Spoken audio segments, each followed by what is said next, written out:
অয়নশীলের সল্টলেকের বাড়িতে রেড করতে গিয়ে ইডি আধিকারিকরা একটি ডায়েরি পান। সেই ডায়েরিতে বেশ কিছু সাংকেতিক শব্দ লেখা ছিল, যেমন বা এসবি, এরকম বেশ কিছু কোড লেখা ছিল। পরবর্তীতে ইডি আধিকারিকরা সেই কোডকে ডিকোড করেছিলেন এবং ইডি সূত্রে জানা যায় সেই কোডগুলির মধ্যে রাজ্যের একজন প্রাক্তন এবং একজন বর্তমান মন্ত্রীর নাম রয়েছে। সূত্রের খবর, পুর নিয়োগ দুর্নীতি মামলায় আগেই ধৃত অয়নশীলের ডায়েরি থেকেই পাওয়া তথ্যের ভিত্তিতেই তদন্তের জাল অনেকটাই গুটিয়ে আনছে ইডি। আর এটা করতে গিয়েই রাজ্যের অন্যতম প্রভাবশালী মন্ত্রী ও শাসক দলের নেতা সুজিত বসুর বাড়িতে শুক্রবার 12 জানুয়ারি হানা দেন ইডির আধিকারিকরা। সূত্রের খবর, ইডির জেরায় অয়নশীল জানিয়েছিলেন 2014 থেকে 2016 পর্যন্ত এই পুরো নিয়োগ দুর্নীতি হয়েছিল। আর 2016 সালে দক্ষিণ দমদম পুরসভার উপপ্রধান হন সুজিত বসু। ওই সময়ের মধ্যে 60টির বেশি পুরসভায় কর্মী নিয়োগের বরাত পেয়েছিল অয়নশীলের সংস্থা এবিএস ইনফ্রোজোন। সূত্রের খবর, এই সময় নাকি একটি পুরসভায় নিয়োগ করা হয়েছিল প্রায় 100 জন করে। মোট 6000 পুরকর্মী অয়নশীলের সংস্থার মাধ্যমে নিয়োগ করা হয়েছিল বলে প্রাথমিক অনুমান ইডি। এখানেই শেষ নয়, এই 6000 কর্মীর মধ্যে প্রায় 5000 কর্মীর নিয়োগ পরীক্ষার ফলাফল বদল করা হয়েছিল বলেও মনে করছে কেন্দ্রীয় তদন্তকারী সংস্থা ইডি।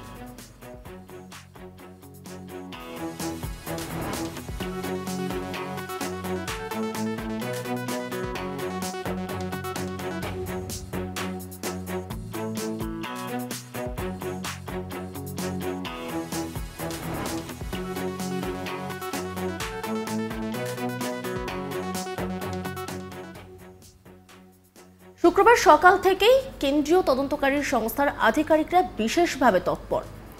সাত সকালেই পৌঁছে গেলেন সুজিত বসু, দমকল মন্ত্রী সুজিত বসুর বাড়িতে। আর তারপরে গোটা বাড়িটা কিন্তু ঘিরে ফেলা হয়।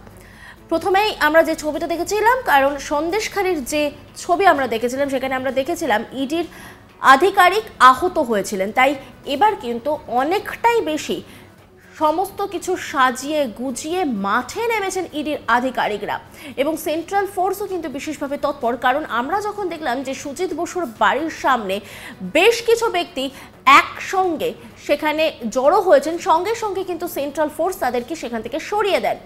আর তারপর বেশ কিছুক্ষণ পরেই দেখা যায় সুজিত বসুর ছেলে তার বাড়িতে যাচ্ছেন। দুটি বাড়ি রয়েছে লেক টাউনে, আর দুটি বাড়িতে একসঙ্গে কিন্তু ইডির আধিকারিকরা হানা দিয়েছেন। 5 থেকে 6 জন রয়েছেন এক একটি দলে, দুটি জায়গায় হানা। একই দিনে কিন্তু শুধুমাত্র দক্ষিণ দমদমে এমনটা নয়, পাশাপাশি উত্তর দমদম এবং বরানগরেও কিন্তু ইডির আধিকারিকরা পৌঁছে গেছেন। চারদিকে কিন্তু পুরো নিয়োগ দুর্নীতি নিয়ে নানা আলোচনা হচ্ছে এবং তা নিয়ে কিন্তু তদন্ত চলছে।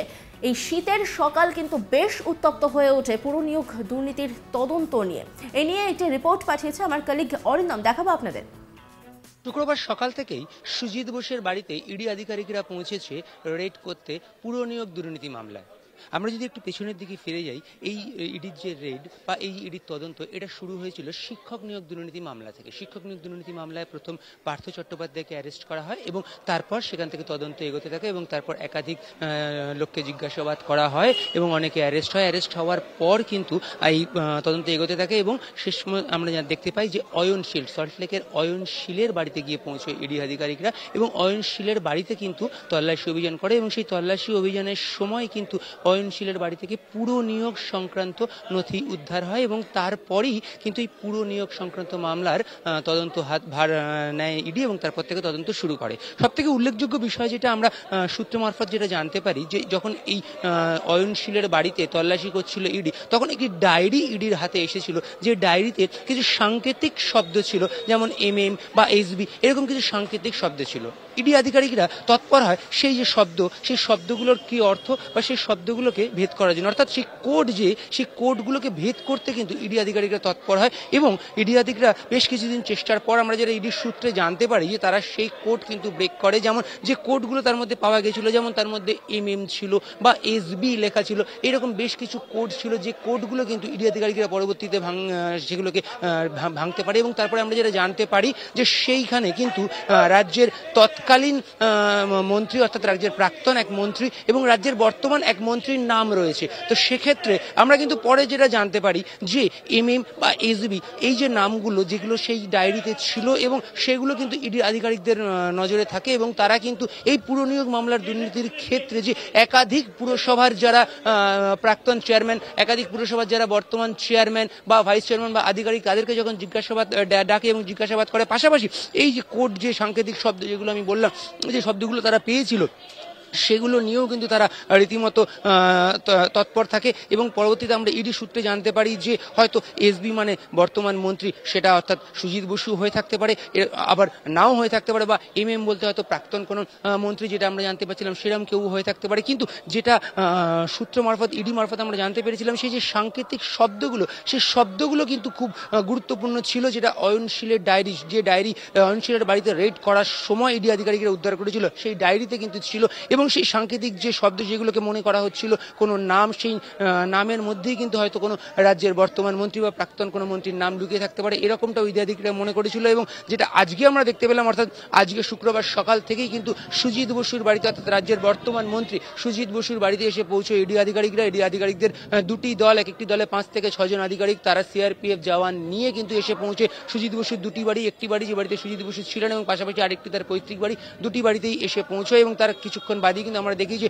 স্থানীয় থানা অর্থাৎ লেকটাউন থানার পুলিশও সেখানে এসে পৌঁছয়। মূলত তারা যেখানে যে সিআরপিএফ জওয়ানরা নিচে ছিল তাদেরকে মূলত তারা জানতে চায় যে এখানে কারা এসেছে বা কেন এসেছে এই বিষয়টি, কারণ যেহেতু মন্ত্রীর বাড়িতে তারা এসেছে এবং সেখানে সে বিষয়ে থানায় কোনো তাদের কাছে ইনফর্ম করা হয়নি বা ইডির তরফ থেকে কিছু জানানো হয়নি। সুতরাং কারা এসেছে বা কে এখানে এসেছে সেই বিষয়টা জানার জন্যই কিন্তু লেকটাউন থানা থেকে আমরা যেটা জানতে পেরেছিলাম যে পুলিশ আসে এবং লেকটাউন থানার আইসি নিজে উপস্থিত হয় এবং পরবর্তীতে তিনি ভেতরে যান এবং গিয়ে তিনি জেনে আসেন। তারপরে কিন্তু আমরা দেখতে পাই যে পুরো এরিয়া পুলিশ ঘিরে দেওয়া হয়েছে এবং পুলিশ পোস্টিং করা হয়েছে, সুজিত বসু বাড়ির ভেতরে রয়েছে, এরকমই কিন্তু আমরা পুলিশ সূত্রেও জানতে পারছি এবং তাকে মূলত ইডির আধিকারিকরা জিজ্ঞাসাবাদ করছে। তবে সব থেকে গুরুত্বপূর্ণ বিষয় যেটা কিন্তু অনেক আগেই ইডির সূত্র থেকে আমরা জানতে পেরেছিলাম যে সাংকেতিক যে শব্দগুলো অয়নশীলের ডায়েরি থেকে পাওয়া গেছিল, যেগুলোকে ডিকোড করা হয়েছিল, একদমই ডিকোড যে শব্দটা আমি ব্যবহার করছি, ডিকোড করা হয়েছিল, তারপরে কিন্তু বেশ কিছু নাম উঠে এসেছিল। সেই কারণেই কিন্তু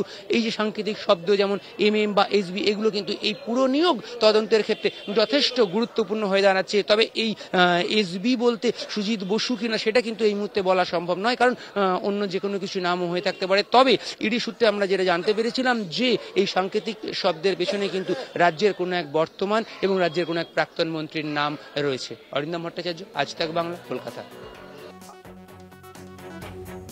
রাজ্যের বিভিন্ন বিষয় নিয়ে কিন্তু বিভিন্ন সময় আলোচনা হচ্ছে, কখনো শিক্ষক নিয়োগ দুর্নীতি, কখনো পুর নিয়োগ দুর্নীতি, আবার রেশন দুর্নীতি, তবে আবারও কিন্তু তৎপর পুর নিয়োগ দুর্নীতি নিয়ে ইডির আধিকারিকরা।